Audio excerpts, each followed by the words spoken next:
मुख्यमंत्री भूपेश बघेल का आज दूसरा बजट था। बजट में क्या था, क्या वो चाहते थे और इस विजन डॉक्यूमेंट को लेकर क्या उनकी व्यक्तिगत राय है, उस सारी चीजों को लेकर बात करने के लिए हमारे साथ हैं मुख्यमंत्री भूपेश बघेल। बहुत बहुत बधाई हो दूसरे बजट के लिए। क्या किस रूप से आप देखते हैं इस बजट को? ये समावेशी बजट है। ये गढ़बो नवा छत्तीसगढ़ का जो नारा हमने दिया है वो नई पीढ़ी के लिए बजट है। ये सबको संजीवनी देने वाला बजट है, जिसमें गरीब है, जिसमें बच्चे हैं, जिसमें महिलाएं हैं, जिसमें किसान हैं, जिसमें युवा है, जिसमें व्यापारी हैं, जिसमें उद्योग है। सबके लिए संजीवनी का काम। सबके लिए तो संजीवनी नहीं है। इसमें विपक्ष ये मांग कर रही थी कि आप किसानों से धोखा किए और आपने राजीव गांधी न्याय योजना लिया राजीव गांधी के नाम पे। देखिए, केंद्र सरकार ने पिछले साल जैसे छूट दी थी बोनस देने के लिए, इस साल उन्होंने नहीं दिया। हमने किसानों से कहा कि आपके पास वो पैसा पहुंचेगा, योजना भले किसी और नाम से हो लेकिन वो राशि मिलेगी।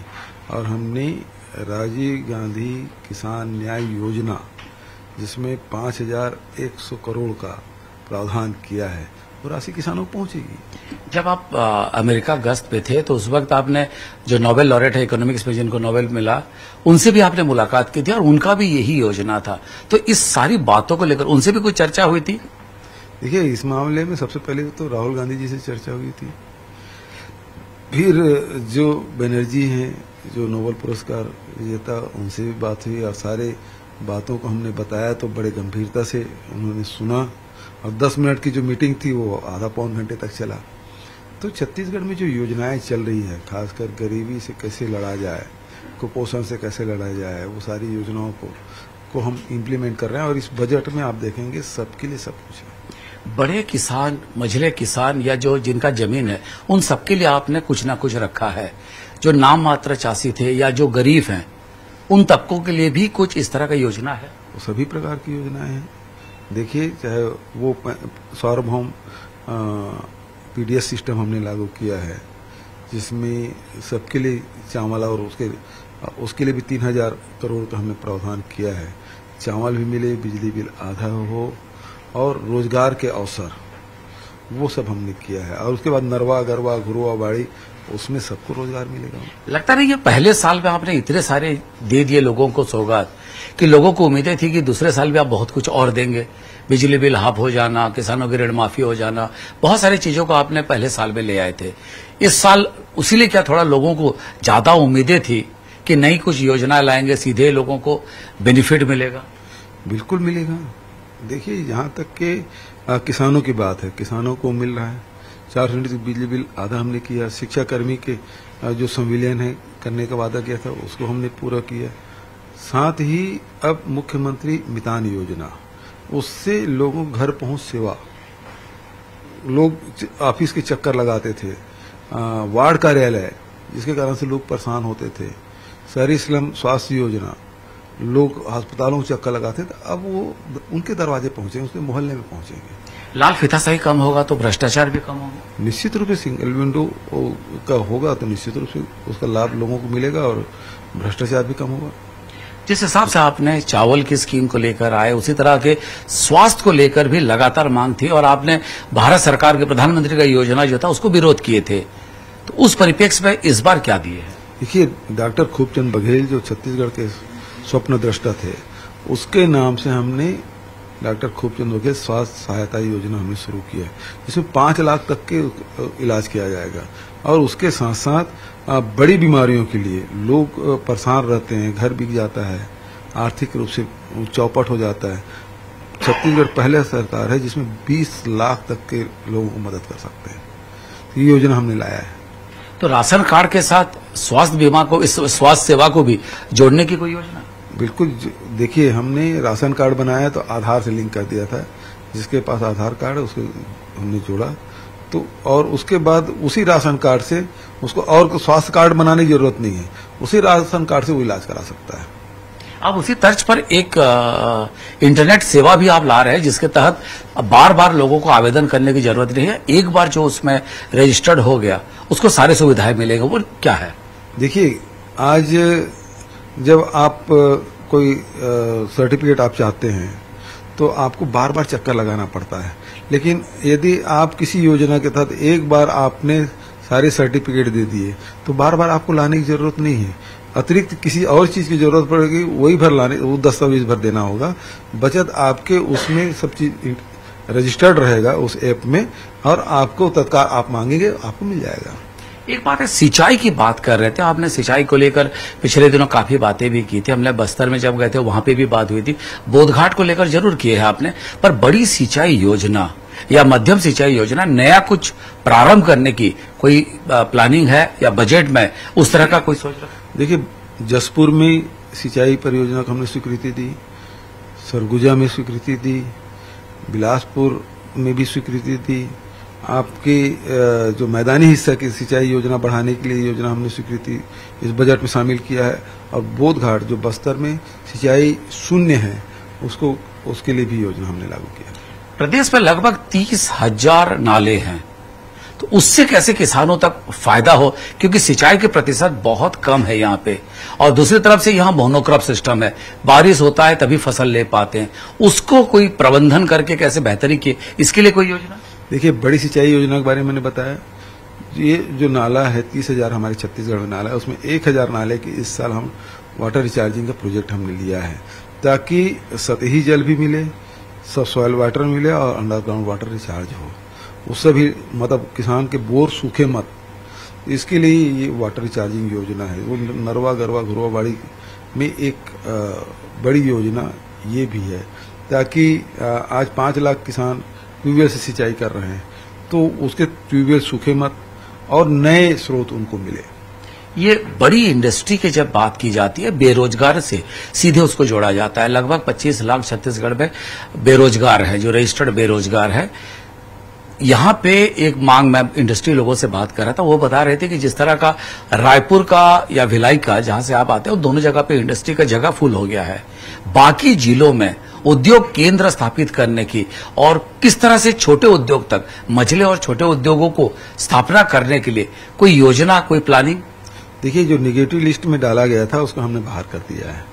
अब वो और जिलों में बड़े उद्योग लगाए जा सकते हैं, लेकिन हमारा जो फोकस है वो छोटे उद्योगों में है।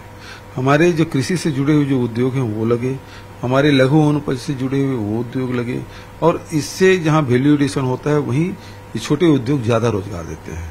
तो इसलिए इन प्लांटों की तरफ हमारा फोकस ज्यादा है। जिस तरह आपने दिवाली के समय पे गोबर से दिया और बाकी चीज का किए थे, उसी तरह का अभी होली के समय कोरोना वायरस आया चाइना में, मार्केट में चाइना का माल आना बंद हो गया है। इसका फायदा छत्तीसगढ़ कैसे उठाए? कुटीर उद्योग से, घरों से जो चीजें बन के आए, उसके लिए भी कोई योजना हमारे पास है? देखिए, सीधी बात है, हमारे यहाँ परसा का फूल खूब है, उसका उपयोग करना चाहिए। गांव अभी जाएंगे, जंगलों में हो, गांव में हो, आपको फूल मिलते हैं। उसका उपयोग आप रंग के रूप में भी कर सकते हैं, उसका उपयोग आप गुलाल के रूप में भी कर सकते हैं।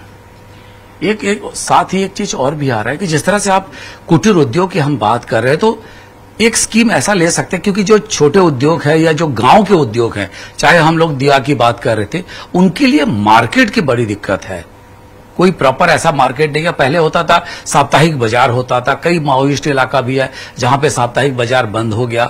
बाकी शहरीकरण के चक्कर में भी साप्ताहिक बाजार बंद हो गया। आप गढ़कलेवा को बढ़ावा देना चाहते हैं, आप बाकी जगह इस तरह की चीजें करना चाहते हैं, तो क्या साप्ताहिक बाजार को और उस बाजार में छत्तीसगढ़ के कुटीर उद्योगों की चीजें कैसे बिके, इसके लिए कोई योजना है क्या? देखिए, साप्ताहिक बाजार तो बंद नहीं हुआ है। नंबर 1, शहर जरूर बढ़े हैं, तो उसमें पौनी पसारी योजना हमने लागू किया है। दूसरी बात, जो प्रोडक्ट है उसका मार्केट हम ढूंढ रहे हैं। बहुत सारी योजना, जैसे आप वर्मी खाद यदि बनाते हैं तो वो सरकार, यदि नहीं बिकता बाहर तो सरकार खरीद लेगी। लेकिन बहुत जितने भी हमारे सरकार में जो उपयोग होता है उन सबका हम खरीदी करेंगे। जो बड़े ठेकेदार हैं, बड़े सप्लायर हैं, उससे नहीं, बल्कि हमारे जो युवा संगठन है, हमारे महिला स्व सहायता समूह है, उनके माध्यम से उन चीजों का निर्माण, जैसे सैनिटरी नेपकिन है, हमारी महिलाएं बना रही है, राज्य सरकार को जरूरत है, मुफ्त में बांट रही है, तो उसके माध्यम से हम लोग बनवा रहे हैं।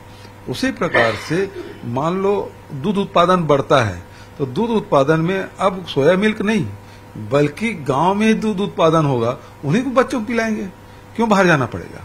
तो हमारी जो फोकस है वो ग्रामीण अर्थव्यवस्था के साथ साथ जो स्थानीय उत्पादन है उसको कैसे ज्यादा से ज्यादा हम कंज्यूम कर सकें। जैसे एक समय था जब जेम पोर्टल था, जेम पोर्टल हम मना नहीं किए, लेकिन हमारे पास ई मानक भी है। और आज ही बजट में आपने सुना होगा कि हमारी प्राथमिकता होगी कि यदि हमारे छत्तीसगढ़ में कोई चीज उत्पादन होता है और सास की खरीदी होती है तो सबसे पहले प्राथमिकता हमारे यहाँ के लोगों अनिवार्य रूप से होगा, जो हमारे स्थानीय उद्योगपति उत्पादन कर रहे हैं उसको हम खरीदेंगे। यही की इमली की बात करें, यहीं पे हम लोग कैश्यू नट की बात करें, काजू की बात करें, प्रोसेसिंग के लिए वो दूसरे जगह जा रहा है। 2 रुपया का इमली जब तमिलनाडु या आंध्र प्रदेश से घूम के आता है 80 रुपया में बेहतर पैकेज होकर होता है। फूड प्रोसेसिंग को आपका घोषणा पत्र में था हर जिले में हम फूड प्रोसेसिंग यूनिट लगाएंगे करके, उस और क्या कदम है? देखिए अभी इमली का कैंडी बनाना है, महुआ का कैंडी बनाने का, लड्डू बनाने का, और जो जैसे सरगुजा में चल रहे हैं जवा फूल जो चावल है, बेस कीमती चावल है ना, उसके पैकेजिंग करने का काम, तो ये काम हमारे लोकल लेवल पे हमने शुरू कर दिया है और उसमें हजारों लोगों को लाभ मिल रहा है। मक्के की भी लेकर आपने कोंडागांव और बाकी जगह पे राहुल गांधी आए थे जी, वो प्लांट स्वीकृत हो गया, 135 करोड़ उसमें का निर्माण होगा, उसके लिए राशि भी जारी हो गया है और निर्माण कार्य चल रहा है। तो उस पर यही मैं कह रहा हूँ कि जो फल है, सब्जी है, अनाज है, उससे जुड़े हुए जो उद्योग है वो हमारी प्राथमिकता में है। लगभग 1 करोड़ टन धान का उत्पादन होता है छत्तीसगढ़ में। आप 85 लाख टन धान खरीदते हैं, 23 लाख टन चावल सरकार खरीदती है, बाकी आपके पास बफर स्टॉक रह जाता है। उसको कैसे डाइवर्सिफाई करें, कुछ और कामों में लगाएं, क्योंकि आपकी ये भी शिकायत रही है कि भारत सरकार आपको एथेनॉल के लिए, बायोफ्यूल के लिए परमिशन नहीं दे रही है। उसकी और उसकी रिसर्च की ओर कोई कदम उठाए? देखिए ये सीधी बात है, भारत सरकार को अनुमति देना चाहिए उसको, उसमें तो उसको कुछ लगना नहीं। पहली बात है भारत सरकार पहले पूरा अनाज लेती थी, अब उसके पास सरप्लस हो गया तो खरीदना बंद कर दिया, 2014 में आदेश कर दिया है। जब अब अनाज खपाने की जिम्मेदारी यदि राज्य सरकार की है तो फिर भारत सरकार से अनुमति की आवश्यकता क्यों पड़नी चाहिए? ये थे भूपेश बघेल। निश्चित रूप से लगातार बजट और बजट को बाद भी लोगों से बात कर रहे हैं, बधाई भी ले रहे हैं, पर आगे भी ये दूसरा बजट है और लोगों को उम्मीदें हैं जो बच गया है वो आने वाले दिनों में और भी पूर्ति होगी। कैमरामैन इमरान के साथ प्रकाश चंद्र होता, न्यूज 18 छत्तीसगढ़।